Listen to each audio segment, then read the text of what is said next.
विश्व युद्ध का जो अंतिम पर्याय का युद्ध होगा, उसका बाद उसका जो रिजल्ट आएगा, वो रिजल्ट में सारा विश्व की जितने बड़े छोटे देश इसमें भाग ले रहे हैं जी या लेंगे, जी सभी लोगों का समान क्षति होगा।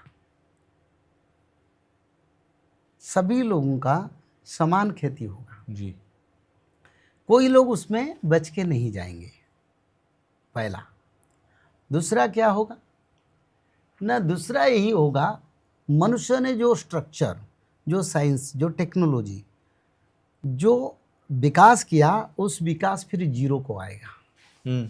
अच्छा, ये जितनी टेक्नोलॉजी बूम हो रहा है, एआई से लेकर सारी चीजें, ड्रोन वगैरह, सब आप कह रहे हैं जीरो पर आ जाएगा। सब जीरो को आ जाएंगे, फिर जीरो से शुरू होगा। अच्छा, द्वितीय अंजाम का बात करता हूँ। तृतीय अंजाम, विश्व में जितने बड़े बड़े देश के अध्यक्ष हैं, उन लोगों का युद्ध में प्राण जाएगा। जैसे शुरुआत तो हो ही गई है, ईरान के जो चीफ पर थे भारत के जो मुख्य रहेंगे, उनका प्राण भगवान रक्षा करेंगे। शायद शास्त्र में कुछ आगे लिखा है, उसका स्पष्ट नहीं मैं करता हूँ जी। भारत की प्रधानमंत्री, राष्ट्रपति जो भी रहेंगे, कुछ बड़े बड़े परंपरा, चाहे किसी राज्य का मुख्यमंत्री हो, शायद भगवान की कृपा किसी के ऊपर होगा। कम से कम देश की जो अध्यक्ष, प्रधानमंत्री जी, उनका सुरक्षा के बारे में ये लिखा है, वो रहेंगे। ठीक है, भारत को छोड़कर बाकी के जो देश हैं वहां पर ये उनका कोई मुख्य देश का मुख्य नहीं रहेंगे। और ये सब सबसे बड़ी बात है कि अगले 5 से 7 साल के अंदर होना है। हाँ, तो जो लोग आज वार करते हैं जी, वो लोग अपना मृत्यु क्यों बुलाते हैं? मैं प्रश्न करता हूँ, मेरा प्रश्न ये जी, खुद का मृत्यु क्यों बुलाते हैं? अगर हमको इसमें बड़ा आपद आ रहा है, यानी हमारा जीवन रहने की संभावना नहीं है, तो वार में क्या लाभ मिलेगा? तो ये ईरान से शुरू नहीं हुआ। भविष्यवाणी का पुराण में लिखा है, एक भी रजा नहीं रहेंगे। कैसे जाएंगे? वार में कुछ जाएंगे, कुछ बीमारी में जाएंगे, कुछ प्राकृतिक आपद में जाएंगे, कुछ प्रलय में जाएंगे। जल प्रलय हो, अग्नि प्रलय हो, भूमि प्रलय हो, अंतरिक्ष प्रलय हो। तो ये कोई किसी देश में कोई राष्ट्र अध्यक्ष नहीं रहेंगे, भारत में रहेंगे सिर्फ। अच्छा, अगले 5-7 साल में प्रलय भी आनी है? हाँ, जल प्रलय नहीं होगा।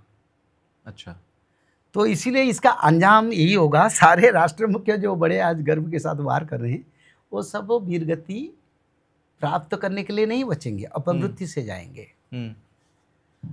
क्यों ना? जो करोड़ संख्या में मनुष्य का मृत्यु होगा जी, उसका पाप तो लगेगा। बिल्कुल, ये अंजाम मैं कहता हूं। और भी एक अंजाम होगा, क्या? शेष परिणति।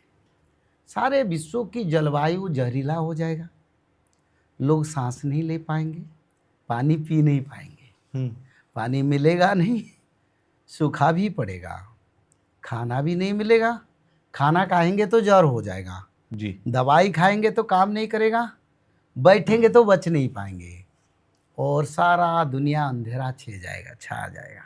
तो क्या लाभ? लेकिन दुनिया के बड़े बड़े देश ऐसे हैं जो कहते हैं कि हमारे पास ऐसी ऐसी टेक्नोलॉजी है कि हम हर चीज़ पर कंट्रोल कर पाएंगे। आप तो टेक्नोलॉजी देखते ना, ईरान में किसका टेक्नोलॉजी क्या करता है और टेक्नोलॉजी का क्या बात करें।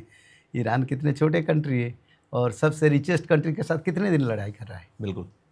तो ये सब बोलने की तरीका है, हकीकत तो अलग कुछ होता है, और उसका भी कुछ रिजल्ट बाकी है।